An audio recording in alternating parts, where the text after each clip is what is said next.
No Surf Podcast avec Marion Aerty, ma première invitée du sexe féminin. Qu'est-ce que ça t'inspire, Marion ?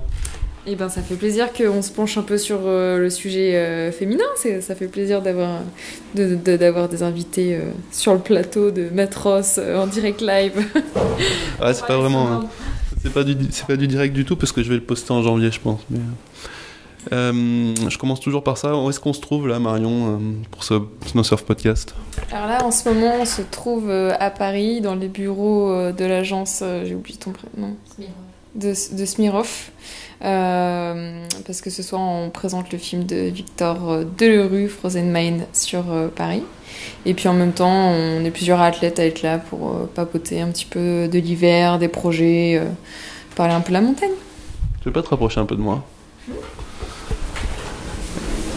Et voilà, je sais plus quoi dire, j'ai les yeux bleus de Marion Aerty en face de moi. Du coup, on va faire un truc un peu misogyne, hein, tu t'en doutes. Hein. Ça me fait pas peur, vas-y, balance la sauce. Et à quoi ça ressemble exactement les bureaux de Smirov, donc qui est l'agence de com de ton sponsor The North Face ?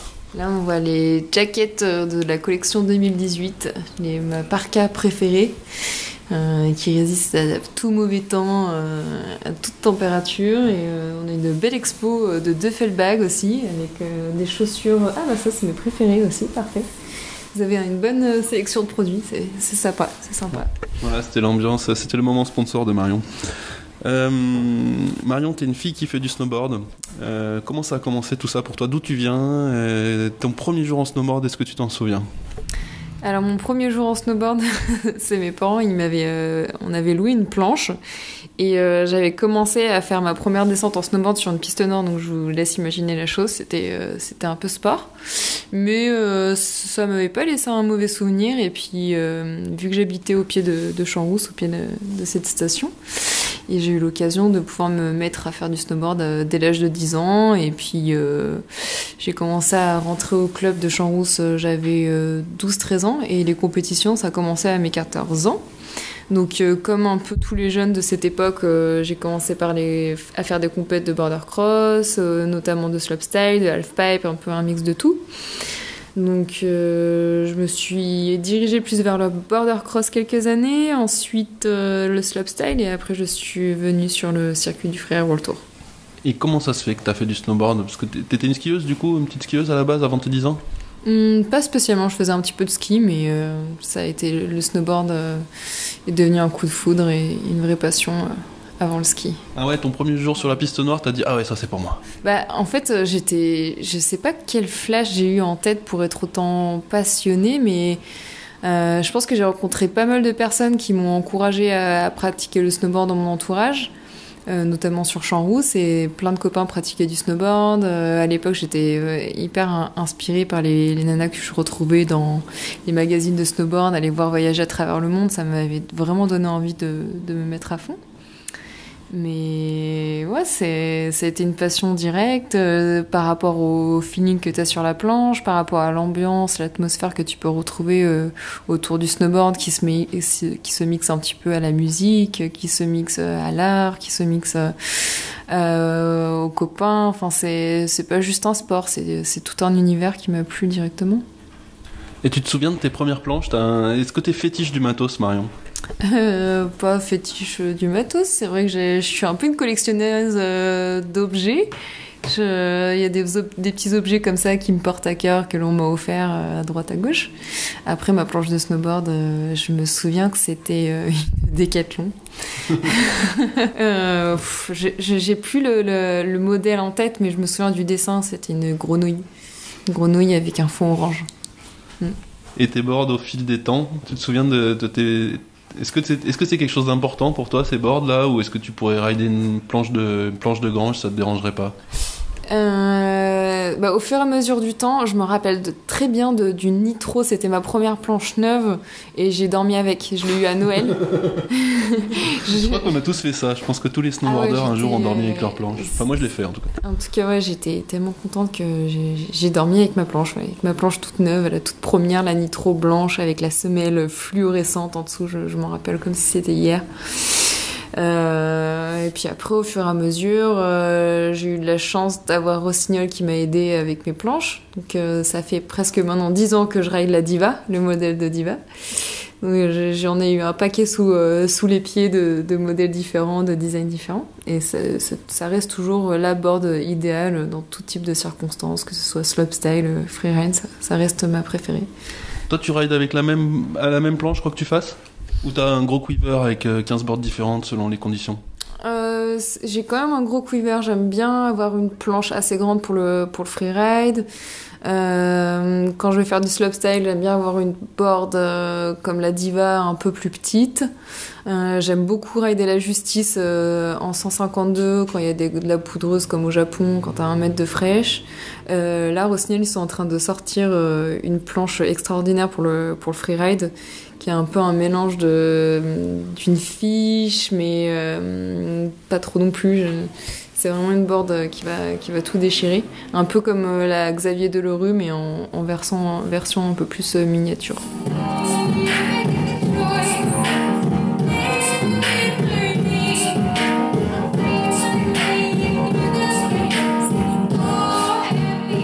Parce que tu rides des planches de mecs aussi ou exclusivement des planches de filles? Justement, là, avec Rossignol, on travaille sur une planche de freeride un peu plus performante pour les filles. Que j'ai eu l'occasion une fois de faire un test de plusieurs planches de marques différentes, et là j'ai pu me rendre compte qu'on pouvait créer une planche vraiment appropriée pour ce genre de terrain. Et là on travaille dessus en espérant que l'on puisse sortir un joli modèle de snowboard femme, parce que là j'ai ridé plusieurs styles de planches chez Rossignol chez les hommes. Du coup on essaie de trouver un mix d'une planche pas trop rigide, mais en même temps où on peut tirer des ollies, faire des tricks avec, mais qui tient bien sur de la pente raide et qui soit relativement assez réactive. Parce que je connais certaines filles, dont je citerai pas le nom, mais c'est la femme de Francky, qui ride que des planches de mecs, quoi. Ça m'étonnerait pas. Après, j'ai pas non plus la même taille qu'elle. Si, j'aimerais tellement pouvoir aider celle de Xavier Delerue, par exemple, mais on n'a pas le même charisme, on n'a pas les mêmes cuisses. Du coup, c'est un petit peu plus dur pour la diriger, la board, mais ça m'étonnerait pas que Vicky ride une board de garçon. Ouais. Donc, fait plusieurs têtes. Enfin, une tête de plus que moi. Parce qu'on a longtemps dit que les planches de meufs c'était des dérivés des planches de mecs avec un graphisme rose. Tu trouves que ça a beaucoup changé ces 10 dernières années? Ces 10 dernières années, il y a quand même une belle évolution sur les planches de snowboard, j'ai l'impression, dans d'autres marques comme Salomon, chez Rome, chez Jones. Il y a des belles planches qui se sont faites. Malheureusement, je trouve qu'on reste encore trop concentré sur l'aspect esthétique que l'aspect technique. Donc, après, c'est par rapport aux ventes que l'on retrouve majoritairement des planches qui vont être achetées par rapport à leur design et pas par rapport à leur performance, comme chez les fringues, en fait, finalement. Mais c'est vrai aussi pour les mecs. Hein. Ouais, si tu me le dis. Peut-être. C'est ce qui J'ai pas été assez renseignée. C'est ce qui se dit dans les bureaux marketing, qu'une board, c'est 50% le graphisme et puis le reste, ouais. On s'en fout.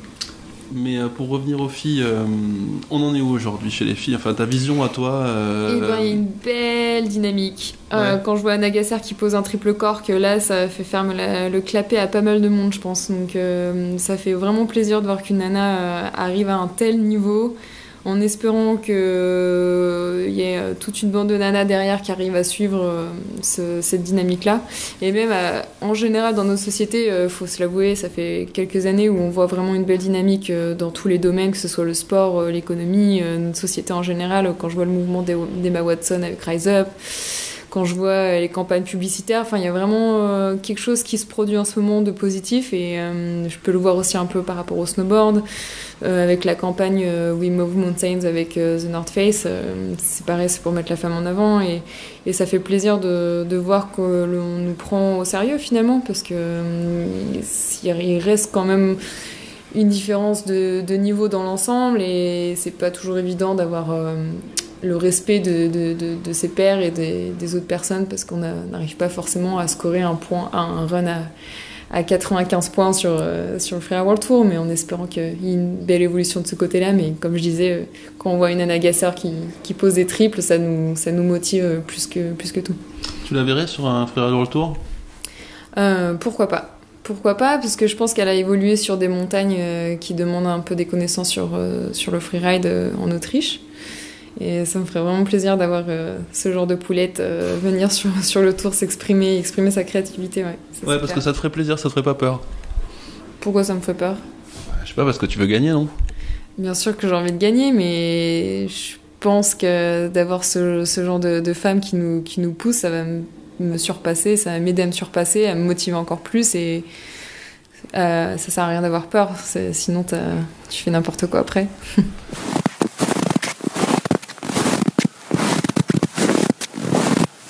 Aujourd'hui, le plateau des filles sur le Freeride World Tour, moi je sais pas ce que t'en penses, je le trouve peut-être pas à la hauteur de ce qu'on aurait le droit de voir. Qu'est-ce qui manque aujourd'hui dans le freeride au féminin? C'est peut-être la discipline où on sent le moins de push, non? Enfin, je sais pas, je te pose la question de façon peut-être misogyne et complètement candide. Non, mais après c'est pas misogyne, hein. C'est vrai qu'il manque beaucoup de femmes dans ce sport, hein. Par rapport au slopestyle où j'ai fait plusieurs années en Coupe du Monde. Il y a moins de participantes, il y a moins d'actions qui se passent dans ce sport parce que je pense qu'il y a un manque de structure derrière. Il n'y a pas une fédération, t'as pas d'aide de la région Rhône-Alpes comme on peut avoir quand on fait partie d'une fédération. Donc c'est tout un ensemble qui fait que il manque des structures pour donner confiance aux femmes à se mettre dans ce domaine-là. Plusieurs années, depuis que j'ai 20 ans, j'ai quand même le World Tour en tête. Et ça m'a toujours un petit peu freinée dans le sens où j'avais peur de quitter cette structure fédérale pour me mettre dans un truc un peu plus sauvage finalement. Donc je pense qu'on est nombreuses comme ça à avoir un petit peu peur de franchir le pas. Mais bon, on peut le dire aussi pour les mecs, il n'y a pas trop d'encadrement pour les mecs non plus, c'est pas spécifique aux filles. Pourtant, il y a le niveau pour les mecs en snowboard est peut-être pas non plus incroyable. Enfin, ce qu'on voit sur les phases du Freeride World Tour est peut-être pas au niveau de ce qu'on voit dans les vidéos, mais quand même, il y a une vraie différence. Enfin, si on compare avec d'autres sports comme le football ou le tennis, moi je prends du plaisir à regarder un match de football féminin. Je trouve que c'est hyper différent de ce qu'on peut voir chez les mecs. C'est peut-être moins physique, mais beaucoup plus fluide. Chez les filles en ski, je trouve que sur le Freeride World Tour, typiquement, on a une autre vision. On a aussi cet aspect-là, peut-être un peu plus fluide, mais je le retrouve pas trop en snowboard. En snowboard, tu veux dire que ce soit du côté masculin et féminin, finalement? Déjà, je pense qu'on peut aborder le sujet du fait qu'il y a un vrai pas entre la vidéo et la compétition.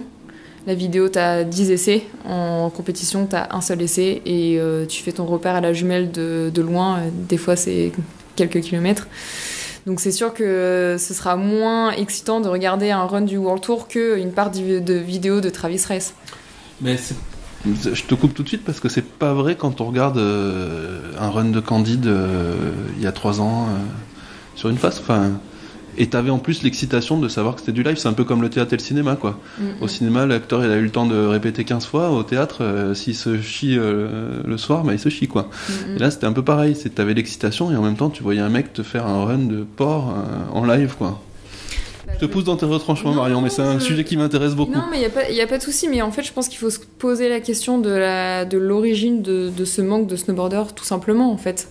Qu'est-ce qui fait que nous en sommes là aujourd'hui? Et c'est pas que en freeride, c'est aussi en slopestyle en général.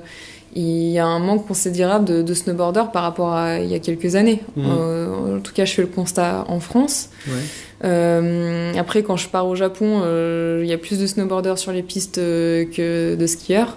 Donc, faut creuser un petit peu plus cette problématique-là, entre guillemets. Est-ce que c'est économiquement parlant? Est-ce que c'est notre éducation? Est-ce que c'est l'âge d'or du snowboard qui s'écroule? Ça peut être aussi la cause. Moi, j'ai l'impression que j'en revois des snowboarders, mais faut regarder ce qui se passe sur le Junior World Tour, je sais pas. Sur le Junior World Tour, je t'avouerai que j'ai pas trop regardé ce qui se passait cette année par rapport à la relève en freeride, mais en tout cas, il y a des clubs comme à Chamonix qui essaient vraiment de se bouger pour amener. Ils ont quand même 100 licenciés dans ce club, donc c'est quand même pas mal pour justement pousser les jeunes, que ce soit en freeride, que ce soit en slopestyle, en border cross. Ouais, parce que ça commence par là, il faut que les jeunes ils aient une formation, quoi. Je pense que oui, c'est ça, il faut reprendre les bases de la formation, de l'éducation, c'est comme tout, hein. Ça passe par cette forme-là si on veut amener plus de personnes à pratiquer le snowboard. Parce que toi qui regardais les filles dans les magazines qui partaient à travers le monde et qui est devenue aujourd'hui une de ces filles qui part à travers le monde, tu te sens une âme enfin, tu te sens une responsabilité de transmettre ça? Ouais, carrément. Je pense qu'on a vraiment intérêt à promulguer, à montrer un petit peu, à encourager la prochaine génération à pratiquer le snowboard et encourager ces petites nanas à prendre confiance en elles et à réaliser leurs rêves. Enfin, personnellement, j'essaye au moins une fois par an, passe à mon club à Champs-Rousse, visiter les petites filles. D'ailleurs, il y a plus de filles que de garçons dans mon club et ça fait chaud au cœur. Et sans vouloir mettre de côté les garçons, bien sûr, je veux pas créer de dualité. Mais je pense qu'à travers les réseaux sociaux, maintenant qu'on est un petit peu notre propre média, je pense qu'il y a des messages à faire passer vraiment intéressants et profiter un peu de cette aura des réseaux sociaux pour ramener un maximum de monde à pratiquer cette passion, ce plaisir et cet amour de la montagne. Et pour revenir au snowboard féminin, qui était un peu mon sujet avec toi, puisque tu es une fille et que tu dois mieux connaître ça que moi, c'est quoi pour toi qui crée une différence et peut-être une plus-value dans le snowboard pratiqué par les filles par rapport à celui qui est pratiqué par les garçons? Puisque c'est pas la pure brutalité, on voit que les mecs ils en sont quasiment... Enfin, ils en sont au quad-corps en compétition, enfin, les filles en sont quand même déjà au triple, hein, mais c'est quoi d'autre alors, si on voulait comparer aux footballeuses, aux tenniswomen ou même à la boxe féminine, qui est très jolie à voir? Je pense on peut voir ça comme une danse en fait, on peut voir ça comme quelque chose d'esthétique et de douceur. J'aspecte vachement ça à la douceur et moins à la bataille homme-nature, Mike Horn, on va combattre les éléments. Je vois plus ça comme la femme, comme l'osmose, quelque chose de plus pur et plus de pureté, de douceur. J'arrive pas à mettre des mots sur la vision que j'ai. Et je vois que ça, quelque chose avec plus de pacifisme. Je pense qu'un garçon qui va être un peu plus dans l'affrontement et le combat. Ça me va. Et les problèmes typiquement féminins dans le snow, alors c'est quoi aujourd'hui ? Aujourd'hui, peut-être hier, ce que tu as eu à surmonter, j'ai l'impression que enfin, je sais pas, quand t'en parles, j'ai l'impression que tu l'as eu facile, que tout a toujours été facile pour toi, que tu as eu une évolution naturelle, enfin, tu t'es retrouvé au Freeride World Tour après avoir fait des compétitions en Coupe du Monde, mais t'as dû affronter des problèmes parce que t'étais une fille. Enfin, là, je te vois avec ton nez beugné. Le nez beugné, c'est à cause d'un surfeur qui était pas content que je prenne sa vague et qui m'a foncièrement foncé dessus avec sa planche de surf. Mais bon, j'ai pas envie de donner d'importance à ce sujet et donner de l'énergie à des gens qui en vaut pas la peine. Mais qu'est-ce que je voulais dire, les problèmes, si, oui, t'en rends compte parce que moi je suis pas née avec une cuillère en or dans la bouche et j'ai dû bosser dur à côté de mes études, avoir plein de boulot à droite à gauche pour réussir à faire du snowboard, faire des compétitions. Enfin, j'ai pas eu tout ça en un claquement de doigts, hein. Ça a été du travail à long terme et d'avoir eu ce titre, ça a été quelque chose de juste incroyable parce que j'aurais jamais cru y arriver en partant de zéro en fait. Donc, parce que t'es quand même championne du monde de freeride, hein. Faut croire. Faut croire, ouais. Et ça, ouais, c'était quelque chose qui m'a beaucoup touchée et j'ai pas envie de m'en arrêter là. En fait, j'ai envie de continuer. Et je sais que j'en voudrais un autre, mais autrement. J'aimerais vraiment pouvoir. En tout cas, mon souhait le plus cher, c'est de réussir à atteindre un run au moins à 90 points avec du tricks dedans et des figures. Après, je veux pas mettre la pression parce que je me suis mise énormément la pression l'hiver dernier par rapport à ça. J'ai pas du tout profité du moment présent, à trop projeter dans le futur. En fait, tu t'épuises de l'énergie. Donc là, cette année, j'ai vraiment envie juste d'y aller au feeling et de voir sur le moment et pas trop me prendre la tête et juste rider, me faire plaisir. Et je pense que ça devrait aller. Mais tu disais, je suis pas né avec une cuillère en or dans la bouche, j'ai travaillé tout ça, mais ça pourrait arriver à un garçon pareil.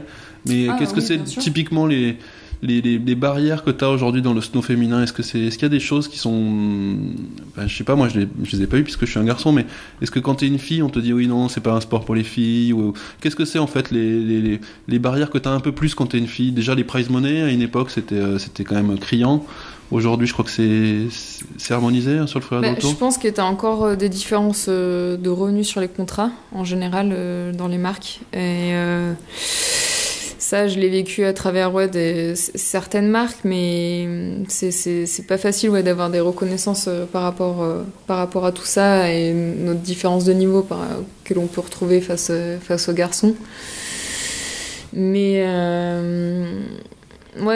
j'ai eu des petits moments de difficulté parce que j'arrive pas à rider comme un garçon, et c'est vrai que c'est un peu frustrant. T'aimerais rider comme le champion du monde de freeride, mais tu t'as beau mettre toutes les chances de ton côté, avoir un entraînement physique de porc, te préparer mentalement, et t'arrives sur ta planche, t'arrives pas à rider comme lui. Du coup, tu te poses des questions parce que est-ce que c'est une barrière physique? Peut-être que non, finalement, parce que tu vois un Agasser qui arrive à rider comme un garçon, peut-être que c'est beaucoup dans la tête aussi, peut-être que c'est mon éducation, c'est peut-être la culture que j'ai eue. Je me pose beaucoup de questions, et puis en fait, j'essaie de plus m'en poser, de plus me prendre la tête par rapport à ça, et de rider, et puis ça mange beaucoup d'énergie, tout ce sujet. Et pour l'instant, je préfère me concentrer sur mon ride fort, et on verra plus tard. Rider fort comme une fille. Rider fort comme une fille. Et tu disais beaucoup d'entraînement physique et mental. C'est quoi en gros ça ressemble à quoi ton entraînement, Marion Aerty, aujourd'hui, championne du monde de freeride, pour le redevenir? C'est beaucoup s'amuser en montagne. Là, j'ai pratiqué un nouveau style d'entraînement physique cet automne où en fait j'étais tous les jours en montagne pour courir, faire du parapente, faire des randos, et puis ça m'a fait vraiment du bien d'être proche. C'est assez idiot non, mais je sais pas si c'est idiot, mais d'être proche de la nature, d'être au contact des éléments, ça m'a vraiment fait du bien de m'immerger en fait auprès de la montagne, et surtout trouver du plaisir, pas faire du sport pour faire du sport, et ça m'a cet automne, cet entraînement m'a paru hyper facile parce que je me suis amusée à fond. Et après, au niveau de la tête, ça se travaille.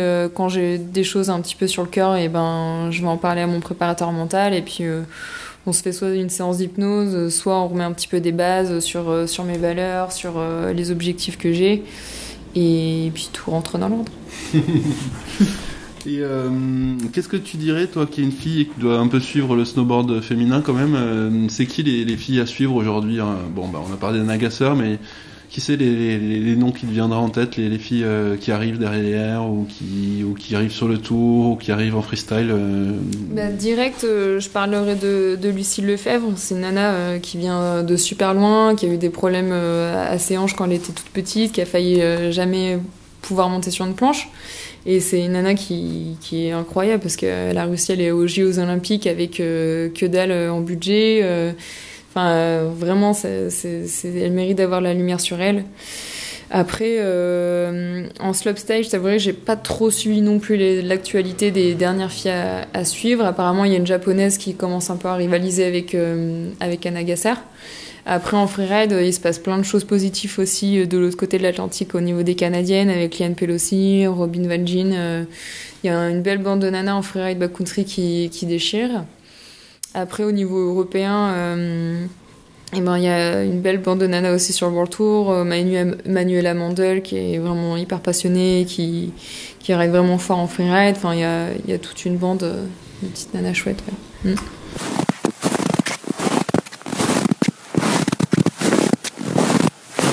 C'est quoi le futur de Marion Aerty, même cette année, puis au-delà? On attend des validations de projet de la part de North Face, mais en espérant pouvoir vous sortir une belle vidéo, et même plusieurs. On va essayer de sortir des capsules un peu plus sur l'activation digitale, avec des petits projets, mixer le parapente, le snowboard. Pourquoi pas aussi faire un portrait vidéo aussi avec PVS. On va voir ça. Pour l'instant, il y a tout qui est entre guillemets, mais en tout cas, c'est sûr que je ferai tout pour sortir une vidéo cette année. Ça va, le tour? ça, le tour, et ça va vite prendre de l'énergie si on fait une expédition dans le fin fond de l'Alaska, si il y a plein de projets. Vraiment, là, cet été, je me suis remué les méninges pour vraiment proposer quelque chose de concret, et en espérant que ça se réalise, ouais. Parce que toi, maintenant, t'es basé à Chamonix, alors ça se passe bien, tu veux y rester Ouais, maintenant j'ai mis le pied à terre à Chamonix définitivement parce que ça me paraît entre guillemets évident d'évoluer là-bas parce que c'est l'épicentre du freeride. Et si je veux vraiment apprendre la haute montagne, c'est là-bas où tout se passe. Après, il y a la Grave aussi où on peut faire plein de belles choses, mais il y a quand même une belle dynamique sur Chamonix et puis j'ai trouvé mon amoureux là-bas. Donc ça change pas mal de choses. Bon, bah, c'est une belle fin pour ce Snow Surf Podcast, l'amour. Merci beaucoup, L'amour Marion. donne des ailes. Merci beaucoup, Marion, et on te suit cette saison sur Freeride World Tour, alors. Bah, merci à toi, Mathieu. À plus.